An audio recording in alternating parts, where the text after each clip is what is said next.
কর্মসংস্থান সৃষ্টির মাধ্যমে দেশের দরিদ্র বিত্তহীন ভূমিহীন জনগোষ্ঠীর জীবনমান উন্নয়ন ও দারিদ্র্য দূরীকরণের লক্ষ্যে পল্লী কর্মসহায়ক ফাউন্ডেশন পিকেএসএফ সক্রিয়ভাবে কাজ করে যাচ্ছে। ১৯৯০ সাল থেকে লাভের জন্য নয় এই মূল মন্ত্রকে ধারণ করে পুঁজি সরবরাহের পাশাপাশি প্রয়োজনীয় সেবার সমাহার এবং সেসবের বিকাশ লাভের পরিবেশ সৃষ্টির লক্ষ্যে পিকেএসএফ বিভিন্ন ধরনের কর্মসূচি পরিচালনা করছে। এরই ধারাবাহিকতায় পিকেএসএফ পূর্ণকালীন কর্মসংস্থানের সুযোগ সৃষ্টিকারী অর্থনৈতিক কর্মকাণ্ড পরিচালনা করার জন্য আয় বৃদ্ধিমূলক কর্মকাণ্ডে আর্থিক ও কারিগরি সহায়তা প্রদানের মাধ্যমে নারী পুরুষদের স্বাবলম্বী হতে সহায়তা করছে। ক্ষুদ্র ঋণ আয় বৃদ্ধিমূলক কর্মকাণ্ড ত্বরান্বিত করে থাকে। পক্ষান্তরে মাইক্রো এন্টারপ্রাইজ ক্ষুদ্র উদ্যোগ পূর্ণকালীন কর্মসংস্থান সৃষ্টিকারী উদ্যোগ, যেখানে উদ্যোক্তারা নিজের এবং পরিবারের অন্য সদস্যের পাশাপাশি পরিবার বহির্ভূত জনগোষ্ঠীরও কর্মসংস্থানের সুযোগ সৃষ্টি করে থাকে। এর ফলে এই সকল উদ্যোগী মানুষ ক্ষুদ্র উদ্যোগ ঋণ নিয়ে তা যথাযথ ব্যবহারের মাধ্যমে শুধু স্বাবলম্বী হচ্ছে না, একই সাথে তাদের মানবমর্যাদাও প্রতিষ্ঠিত হচ্ছে। প্রথাগত ক্ষুদ্র ঋণ থেকে বেরিয়ে এসে পিকেএসএফ ক্ষুদ্র ঋণকে বহুমুখীকরণ ও বৈচিত্র্য আনয়নের মাধ্যমে ক্ষুদ্র ঋণ পরিচালনার কাঠামোতে আমূল পরিবর্তন এনে ঋণ কার্যক্রমকে যুগোপযোগী ও দরিদ্র বান্ধব করেছে।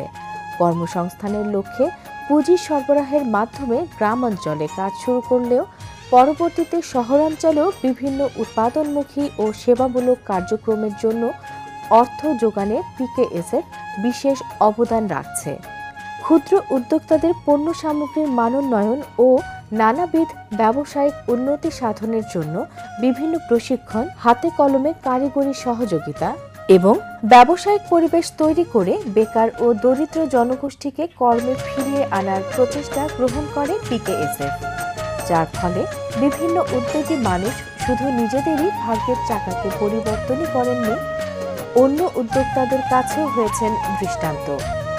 পিকেএসএফ এর এই প্রচেষ্টা সফল করতে সহযোগী সংস্থার মাধ্যমে অগ্রসরমান ক্ষুদ্র উদ্যোক্তাদের মধ্যে ক্ষুদ্র উদ্যোগ ঋণ কার্যক্রম বাস্তবায়ন এবং সেক্টর উন্নয়নের লক্ষ্যে নানাবিধ পদক্ষেপ গ্রহণ করে আসছে। পিকেএসএফ এর সকল কার্যক্রমকে মানুষের দোরগোড়ায় পৌঁছে দিতে কাজ করে যাচ্ছে বিভিন্ন সহযোগী সংস্থা। পিকেএসএফ এর সকল কার্যক্রমকে মানুষের দোরগোড়ায় পৌঁছে দিতে কাজ করে যাচ্ছে বিভিন্ন সহযোগী সংস্থা। পিকেএসএফ এর এমনই দুইটি সহযোগী প্রতিষ্ঠান সোসাইটি ডেভেলপমেন্ট কমিটি এসডিসি ও পল্লী প্রগতি সহায়ক সমিতি পিপিএসএস। এসডিসি ও পিপিএসএস দারিদ্র্য দূরীকরণ ও বিভিন্ন উন্নয়নমূলক কাজ, বিশেষ করে মহিলা, শিশু ও প্রতিবন্ধীদের আর্থিক ও সামাজিক মান মর্যাদা প্রতিষ্ঠা করা সহ সমাজের বৈষম্য দূরীকরণে নিরলসভাবে কাজ করে যাচ্ছে। পল্লী কর্মসহায়ক ফাউন্ডেশন ১৯৯০ সালে প্রতিষ্ঠিত হয়। এর মূল লক্ষ্য ছিল তখনও এবং এখনও আছে কর্মসংস্থানের মাধ্যমে দারিদ্র্য নিরসন। প্রথমে খুব ছোট আকারে শুরু হয়, মাত্র ৩০ লক্ষ টাকা পুঁজি নিয়ে। তারপরে আস্তে আস্তে এটা সম্প্রসারিত হতে থাকে। বর্তমানে বাৎসরিক বাজেট প্রায় ৩,০০০ কোটি টাকা এবং ইতিমধ্যে আমরা প্রায় সারা দেশে তার প্রত্যেকটি উপজেলায় আমাদের কার্যক্রম সম্প্রসারিত হয়েছে। যদিও কর্মসংস্থান সৃষ্টির কথা তার মূল লক্ষ্যের মধ্যে আছে, কিন্তু তবুও প্রথম দিকে ওই সময়ের চিন্তাভাবনার সঙ্গে মিল রেখে ক্ষুদ্র ঋণ দিয়ে কার্যক্রম শুরু হয়েছিল। পল্লী কর্মসহায়ক ফাউন্ডেশন তার সহযোগী সংস্থাদেরকে অর্থায়ন করত এবং তারা সাধারণ মানুষকে, দরিদ্র মানুষকে ক্ষুদ্র ঋণ দিতেন এবং সেইভাবে এটা সম্প্রসারিত হতে থাকে। কিন্তু কিছুদিন যেতে না যেতে এটা বোঝা যায় যে শুধু ক্ষুদ্র ঋণ দিয়ে দারিদ্র নিরসন সম্ভব নয়, আর টেকসই দারিদ্র নিরসন তো একেবারেই সম্ভব নয়। কাজেই ক্ষুদ্র ঋণে বৈচিত্র্যায়ন আনার একটা প্রচেষ্টা শুরু হয়। বৈচিত্র্যায়ন দুই দিক থেকে আনা হয়। একটি হচ্ছে যে প্রথাগত ক্ষুদ্র ঋণ সপ্তাহে সপ্তাহে পরিশোধ করতে হয়, সেখান থেকে বেরিয়ে মৌসুমি ঋণ এবং অন্যান্য ঋণ দেওয়া শুরু হয়, যেখানে হয়তো ১ মাস পরে বা ২ মাস পরে বা ফসল ওঠার পরে কয়েক মাস পরে ঋণ পরিশোধ করা হয়। এছাড়া অতি দরিদ্রদের জন্য ঋণের ব্যবস্থা ছিল না। পল্লী কর্মসহায়ক ফাউন্ডেশন একটি বড় আকারের অতি দরিদ্রদের জন্য ক্ষুদ্র ঋণ কর্মসূচি গ্রহণ করে মঙ্গা দূরীকরণের লক্ষ্যে। সেটা হচ্ছে 2005-06 সালের দিকে। তারপরে যদিও কিছুটা বৈচিত্র্যায়ন এসেছিল, কিন্তু মূলত কার্যক্রমটা ক্ষুদ্র ঋণ ভিত্তিক ছিল। 2010 সালে আমরা এই যে বিবর্তনকে আরও এগিয়ে নিয়ে যাই, তখন যে প্রশ্নগুলো আমাদের সামনে আসে সেটি হচ্ছে ক্ষুদ্র ঋণ নিয়ে একজন মানুষ কতদিন বছর বছর টাকা ফেরত দেবে, আবার নেবে, সেখান থেকে বেরিয়ে আসার তার কী পথ। আর যে কার্যক্রমগুলো তারা করছে সেটা এমন একটা পর্যায়ে থেকে যাচ্ছে যে তাকে দারিদ্র্য থেকে বেরিয়ে এসে টেকসই উন্নয়নের পথে অগ্রসর হওয়ার তেমন সুযোগ সৃষ্টি হচ্ছে না।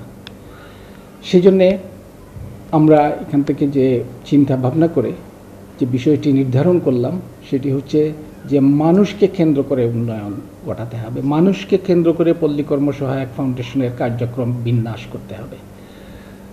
ক্ষুদ্র ঋণকে কেন্দ্র করে নয় বা কোনো একটি কর্মসূচিকে কেন্দ্র করে নয়। তো মানুষকে কেন্দ্র করতে হলে আমার লক্ষ্যটা স্থির করতে হবে যে মানুষের মর্যাদা প্রতিষ্ঠিত হওয়া, মানুষের মানবাধিকারগুলো প্রতিষ্ঠিত হওয়া।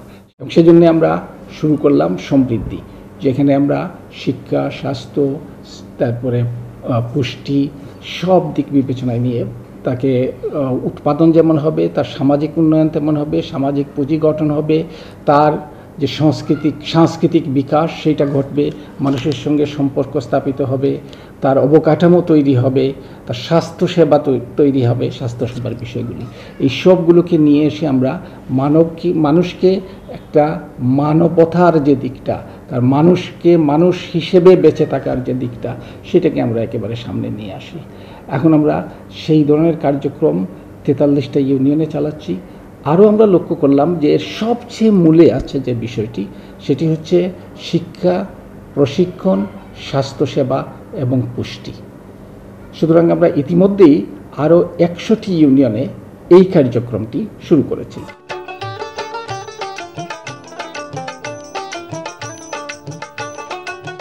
আদিকাল থেকেই আমাদের দেশে চলে আসছে মাটির তৈরি জিনিসপত্রের ব্যবহার। দৈনন্দিন কাজে দৃষ্টিনন্দন এসব দ্রব্যাদি ব্যবহার করা হয়ে থাকে।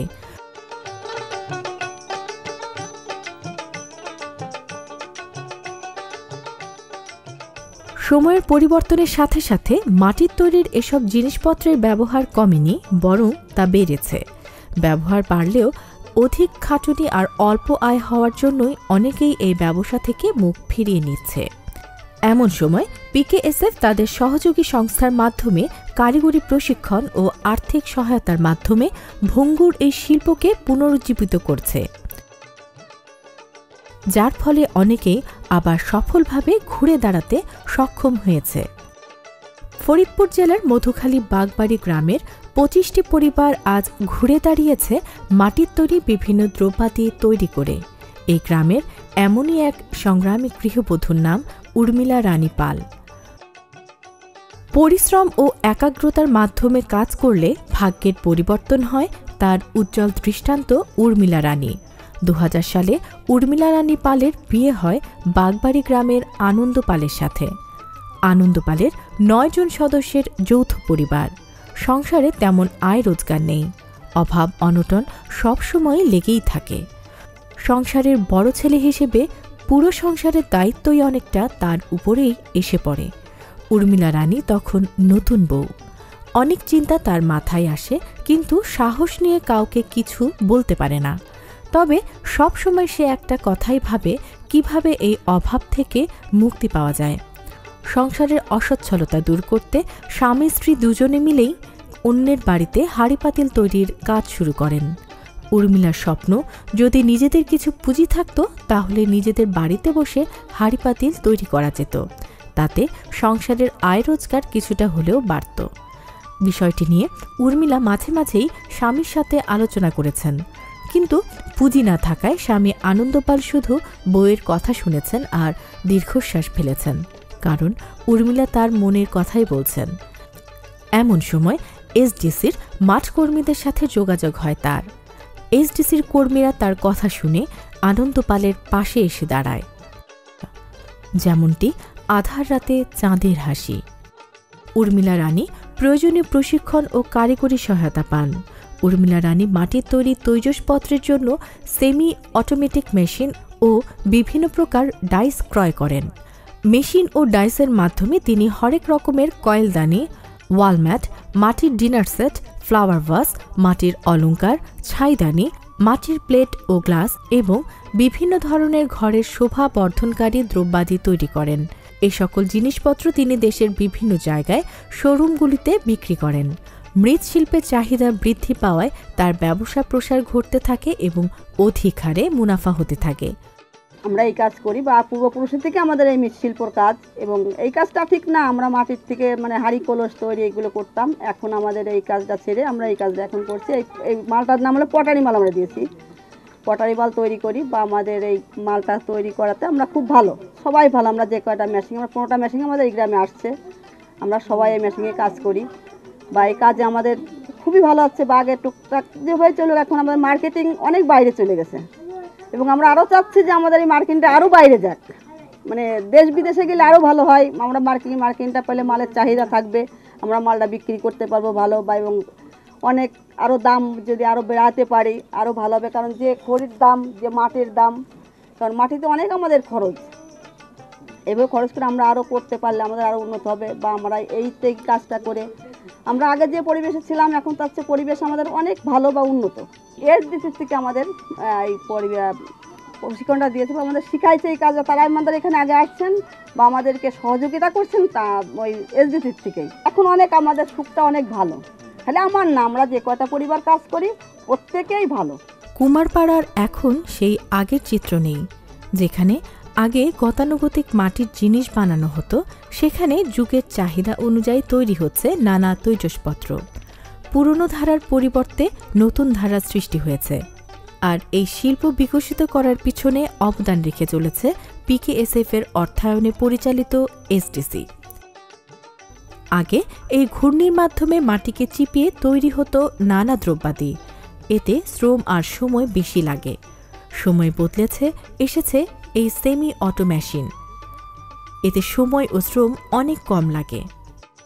আমরা SDC society development committee SDC 2006 সাল থেকে কামারখালী শাখার মাধ্যমে 25টা পরিবারকে প্রশিক্ষণ প্রদান করি এবং আধুনিক মেশিন প্রদান করি, যার মাধ্যমে তারা এই পেশা থেকে, একই পেশায় থেকে হাঁড়ি পাতিল তৈরির পাশাপাশি থেকে এসে তারা এখন কলমদানি, তারপরে আপনার ফুলদানি, মাটির ব্যাংক, এছাড়াও আপনার ডিনার সেট, বিভিন্ন ধরনের জিনিসপত্র তৈরি করতে শেখে। এবং এদের মার্কেট লিঙ্কেজ করার জন্য আমরা ফরিদপুরে একটা দোকান ঠিক করি, লিঙ্কেজটা করে দিই। জীবনে এসেছে সুখ, সংসারে এসেছে সচ্ছলতা। তাই কুমারবাড়ির এই মায়াবী বধূরা জীবনকে ভাবতে শুরু করেছে নতুন করে।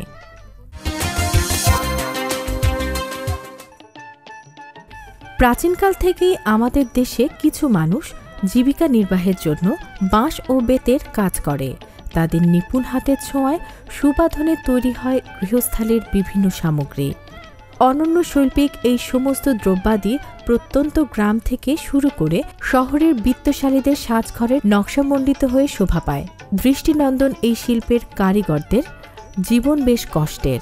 কখনো বা একবেলা খাবার জোটে তো আরেক বেলা উপোস। তবুও বংশানুক্রমে চলে আসা এই পেশাকে টিকিয়ে রাখতে আপ্রাণ চেষ্টা করে যাচ্ছে কিছু মানুষ, আর তাদেরই পাশে এসে দাঁড়িয়েছে পিকেএসএফ এর সহযোগী সংস্থা পিপিএসএস। ফরিদা বেগম এক সংগ্রামী নারীর নাম। অল্প বয়সেই ফরিদার বিয়ে হয় ফরিদপুরের বোয়ালমারী থানার বানিয়ারি গ্রামের নুরু মোল্লার সাথে। দিনমজুর স্বামীর আয়ে সংসার যখন চলছিল না, তখন ফরিদা চিন্তা করলেন কি করে সংসারের আয় বাড়ানো যায়। যেমনটি ভাবা ঠিক তেমন কাজ। ফরিদা দেখতেন পাড়া প্রতিবেশীরা ঘুনি তৈরি করছে। ফরিদা তাদের সাথে ঘুনি তৈরি করার কাজ শুরু করে। সারাদিন যে ঘুনি তৈরি হয় তা দিয়ে সংসারে কাজে লাগে। ফরিদা আরও বড় করে এই ব্যবসা করার জন্য চিন্তা করতে থাকে। ফরিদার পাশে এসে দাঁড়ায় পিপিএসএস। ফরিদা পূর্ণ উদ্যমে কাজ করতে শুরু করেন। নিজের পাশাপাশি আরও কয়েকজন মহিলা নিয়োগ দেন। নিপুণ হাতের সুগাঁথনিতে অল্প সময়ে তৈরি হতে থাকে এই সব ঘুনি। এখন আর ফরিদা বেগমকে চিন্তা করতে হয় না দুমুঠো খাবারের জন্য। স্বামীকে আর পরের জমিতে কাজ করতে হয় না। সুখ পাখিটা ধরা দিয়েছে ফরিদা বেগমের হাতে। আর আমি এই পল্লী প্রগতি সহায়ক সমিতিতে প্রথম 4,000 টাকার ঋণ নিয়েছি। ঋণ নিয়ে আমি একা কাজ করেছি। তারপরে পরবর্তীতে আবার 5,000 7,000 নিয়েছি, তারপর 10,000 নিয়েছি। 10 বছর ধরে নিয়েছি, আবার 20,000 নিয়েছি। এখন নিয়েছি লোকে 25,000 নিয়ে এই লোকজন দিয়ে কাজ করতেছি। 15 জন, তাদের 250 টাকা করে বেতন দিই। সকাল 8টায় আসে, 4টায় চলে যায় ছুটি। আগের অবস্থা খুব অনাটান ছিল, খুব কষ্ট ছিল। এই সমিতিতে টাকা ঋণ নিয়ে আমি অনেক খুব লাভিত হয়েছি।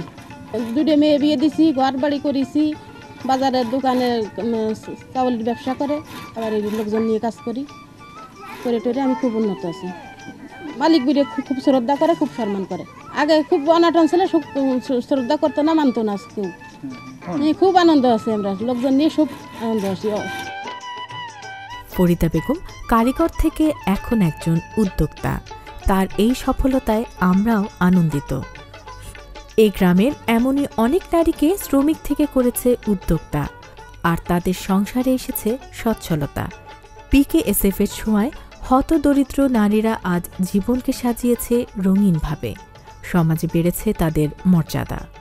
আজকের প্রতিবেদনে এটি একটি অত্যন্ত পুরাতন পদ্ধতিতে মাছ ধরার বিষয় দেখানো হয়েছে। অর্থাৎ যাকে চাই বলে বা গুনি বলে, যা দিয়ে ছোট মাছ ধরা হয়, এবং এটা কিন্তু অতীতকাল থেকে চলে এসছে, এটা নতুন কিছু নয়। তবে এই যে পরিবারগুলো যারা এর সঙ্গে সম্পৃক্ত, তারা বেশ কিছু ঋণ নিয়ে তারা মাছ ধরার চেষ্টা করেন, এবং সেই মাছগুলোকে তারা বিক্রি করার বাজার তো আছেই, সেই বাজারে বিক্রি করেন। বিক্রি করে সেটাকে আবার যেটা আয় হয় সেটাকে আবার বিনিয়োগ করেন। এই করে করে এবং প্রয়োজনে আরও বেশি ঋণ নেন। এই করে তাদের অবস্থার অনেকখানি উন্নতি হয়েছে। এবং এখানে যেটা লক্ষণীয় সেটা হচ্ছে যে ছেলেমেয়েরা পড়াশোনা করছে। একটি পরিবারের একটি ছেলে GPA 5 পেয়েছে। তো এইগুলোই হচ্ছে উন্নতির একটা পথ, সোপান। শিক্ষা আমি মনে করি অত্যন্ত গুরুত্বপূর্ণ, কারণ শিক্ষা ছাড়া এগিয়ে যাওয়া কতদূর যাওয়া যায়, কিন্তু বেশি দূর যেতে হলে শিক্ষার গুরুত্ব রয়েছে, স্বাস্থ্যসেবার গুরুত্ব রয়েছে। সেটা তারা নিজেরা এই জায়গায় কাজ করতে পারছেন।